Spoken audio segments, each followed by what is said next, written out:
तो hi friend, चलिए start करते हैं। और क्या स्टार्ट करने वाले हैं अभी? देखिए, हम स्टार्ट करेंगे क्या? स्टार्ट करेंगे संकल्प सीरीज का पार्ट 6। कौन सा पार्ट स्टार्ट करेंगे? संकल्प सीरीज का पार्ट नंबर 6। कौन सा? पार्ट 6। संकल्प सीरीज का पार्ट 6 स्टार्ट करेंगे।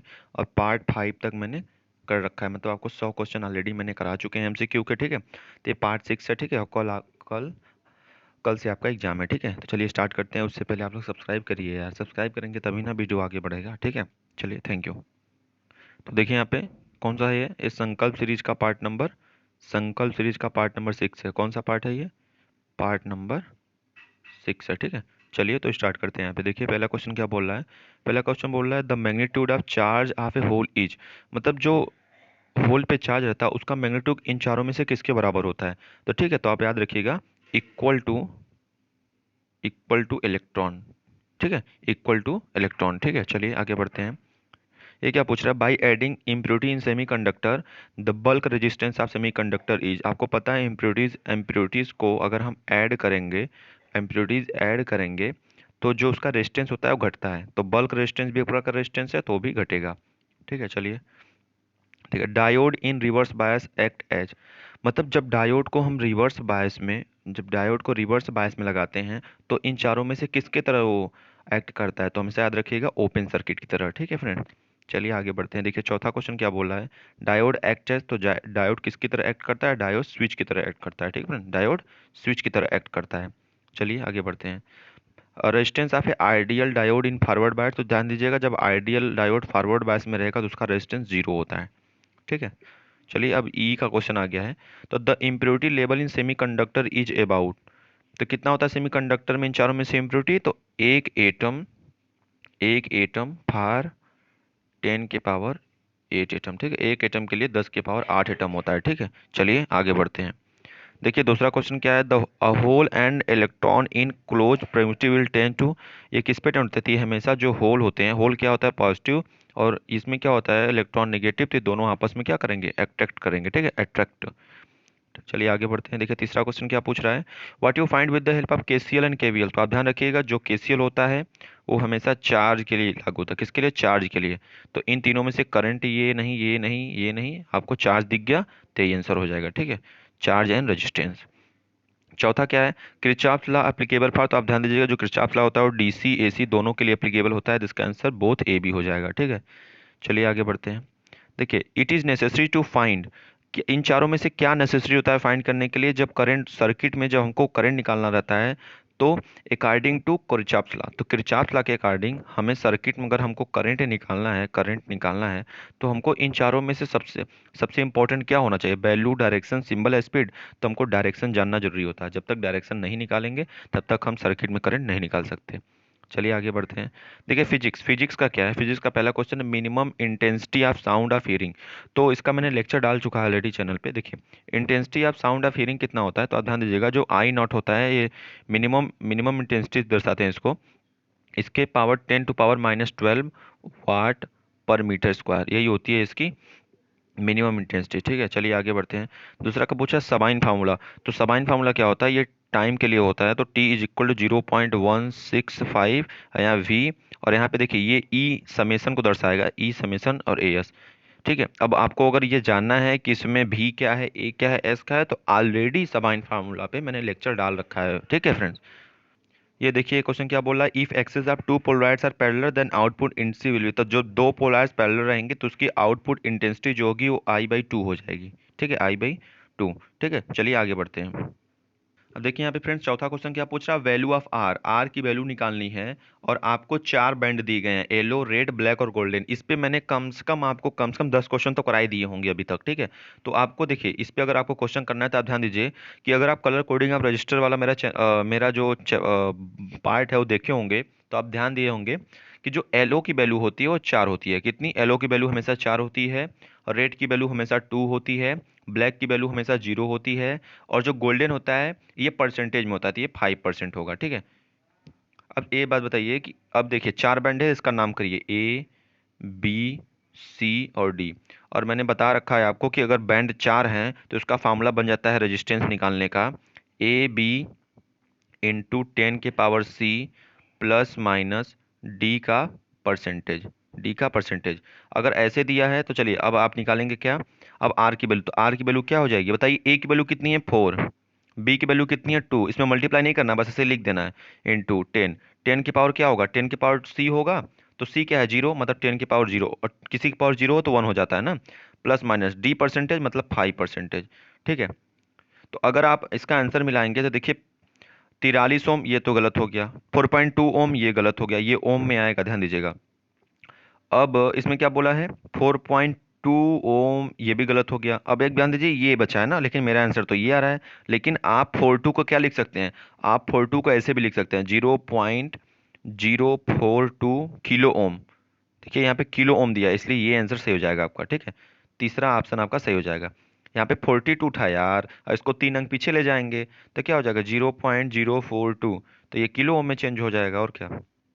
चलिए पांचवा क्वेश्चन क्या देखते हैं, देखिए पोटेंशियोमीटर का क्वेश्चन है। ठीक है, तो पोटेंशियल में देखिए पोटेंशियोमीटर का क्वेश्चन है, इसमें बोल रहा है balance length is obtained at इतना। देखो बैलेंस लेंथ मतलब L1 की वैल्यू दी है, L1 की वैल्यू दी है आपको 250 सेंटीमीटर, L2 की वैल्यू दी है आपको 350 सेंटीमीटर। ठीक है, आपको क्या निकालना है, ईएमएफ का इसका रेशियो बताना है। तो आपको पता है जो पोटेंशियोमीटर में पोटेंशियोमीटर में जो ईएमएफ होता है, पोटेंशियोमीटर में जो ईएमएफ होता है E1/E2 किसके इक्वल होता है, L1/L2 के। नहीं पता होगा जाके चैनल पे लेक्चर देखिए। तो L1 की वैल्यू 250, L2 की वैल्यू 350, ये जीरो जीरो कट गया, 5 बचे 25, 5 सत्ते 35, 5:7 इसका आंसर आएगा।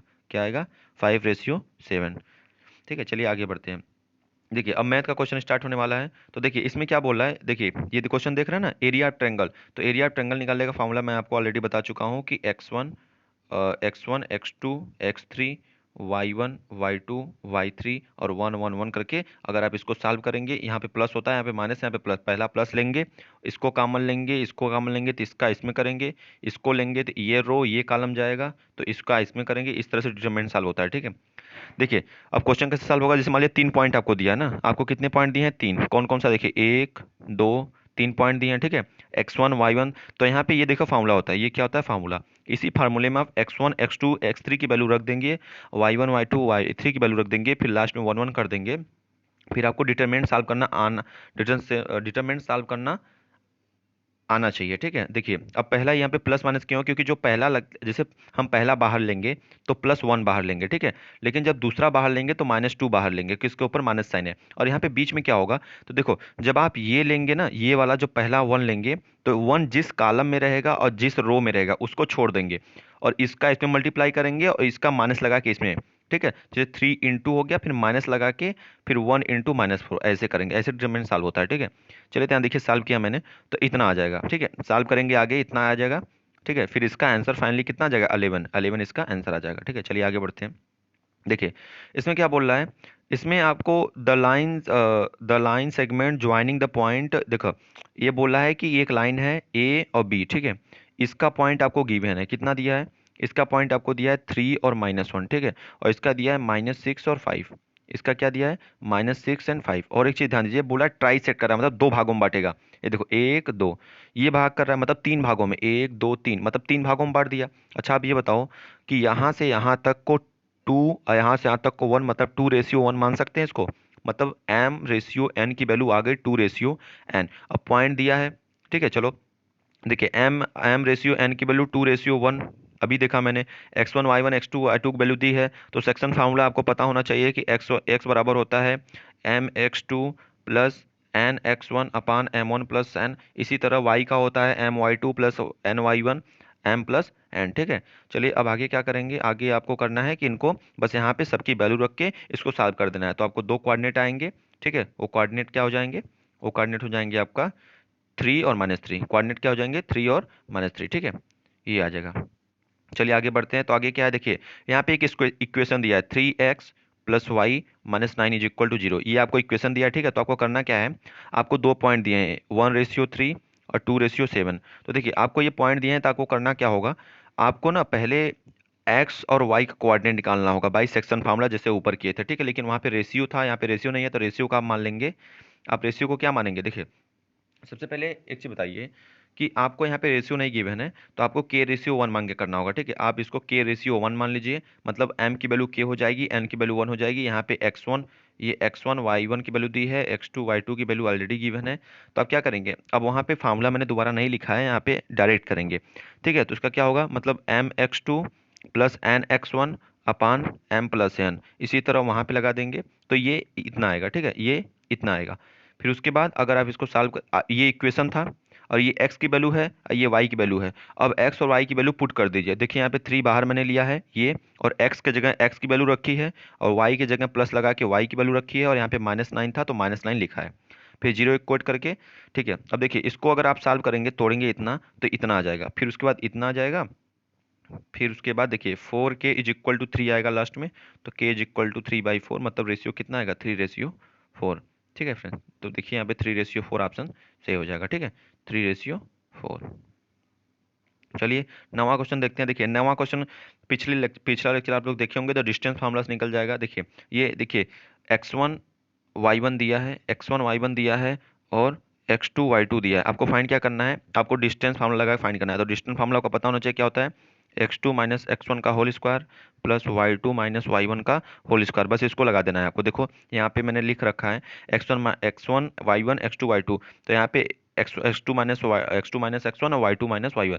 तो देखो अच्छा बताओ यहाँ पे कि यहाँ पे क्या है, यहाँ पे x2 क्या थी, x2 क्या था, x2 की वैल्यू a माइनस बी था, x1 की वैल्यू a प्लस बी था, यहाँ माइनस का साइन रहेगा। और यहाँ पे y2 value minus a minus B था, और y1 की वैल्यू a माइनस बी था। तो जब इसको ओपन करेंगे आप, जब इसको ओपन करेंगे यहाँ से माइनस से मल्टीप्लाई करके ओपन करेंगे, तो a से a कट जाएगा, b से b कट जाएगा, तो यहाँ बचेगा 2b माइनस 2b, यहाँ बचेगा -2a। ठीक है, तो -2b का स्क्वायर हो जाएगा, क्योंकि स्क्वायर पहले से लगा था यहाँ पे। ठीक है, और यहाँ पे -2a का स्क्वायर हो जाएगा। उसके बाद अगर आप इसका स्क्वायर कर देंगे तो 4a स्क्वायर आएगा और 4b स्क्वायर आएगा। आपको पता है यहाँ से 4 कॉमन हो जाएगा, तो यहाँ 4 आ जाता। ठीक है, अब 4 को स्क्वायर रूट से बाहर निकालेंगे तो 2 आ जाएगा। ठीक है, तो इसका आंसर क्या हो जाएगा, 2 अंडर रूट में a square minus a plus B, A square plus B square. अब देखिए यहाँ पे क्या है, ये बोल रहा है ना कि a और 3 अपान सॉरी a/3 और 4 ये दोनों मिड पॉइंट का कोऑर्डिनेट दिया है, मिड पॉइंट का कोऑर्डिनेट दिया है, और आपको 6 5 और एक दिया है -2 और 3, और आपको a की वैल्यू निकालनी है। तो आपको देखिए, आपको अगर फार्मूला नहीं पता है तो मिड पॉइंट का फार्मूला याद रखिएगा। देखिए कि मिड पॉइंट का फार्मूला क्या होता है, मिड पॉइंट होता है बराबर x1 प्लस x2/2, ठीक है, और y1 प्लस y2/2, ये होता है मिड पॉइंट का कोऑर्डिनेट। ठीक है, तो ये फॉर्मूला हम लगाएंगे। देखिए यहाँ पे ये क्या दिया है, मिड पॉइंट का कोऑर्डिनेट, ये पॉइंट दिया है। ठीक है, और a की वैल्यू आपको निकालनी है, तो कैसे निकालेंगे, देखिए मिड पॉइंट का फॉर्मूला होता है x1 plus x2/2, y1 plus y2/2। देखिए तो मिड पॉइंट का कोऑर्डिनेट क्या दिया है, a/3 4, और यहाँ पे x1 प्लस x2/2, यहाँ पे रख दीजिए x1 प्लस x2/2, यहाँ -2 इसलिए आया है क्योंकि -2 कोऑर्डिनेट ऑलरेडी था वहाँ पे। ठीक है, और देखिए यहाँ पे उसके बाद 5 प्लस 3/2, तो अगर आप इसको सॉल्व करेंगे तो यहाँ पे 8/2 आएगा, और यहाँ पे -8/2 आएगा। इस तरह से -4 और 4 कोऑर्डिनेट आ जाएगा। ठीक है, तो देखिए इक्वेट कर देंगे, ये कोऑर्डिनेट y के इक्वल हो जाएगा, ए और ए एक्स कोऑर्डिनेट x के इक्वल हो जाएगा। तो ये x कोऑर्डिनेट है, ये भी x कोऑर्डिनेट है, तो a/3 इज इक्वल टू -4 हो जाएगा। इसी तरह से a की वैल्यू -12 हो जाएगी। ठीक है फ्रेंड, चलिए तो आपका ये लेक्चर खत्म होता है, उसके बाद आपका बस 2 पार्ट बचा है, वो भी जल्दी ही खत्म हो जाएगा, आज ही खत्म हो जाएगा। ठीक है friend, thank you for watching. आप लोग सब्सक्राइब नहीं कर रहे हैं इसलिए बहुत, चलिए क्या करें, आप सब्सक्राइब नहीं करेंगे तो। ठीक है, थैंक यू।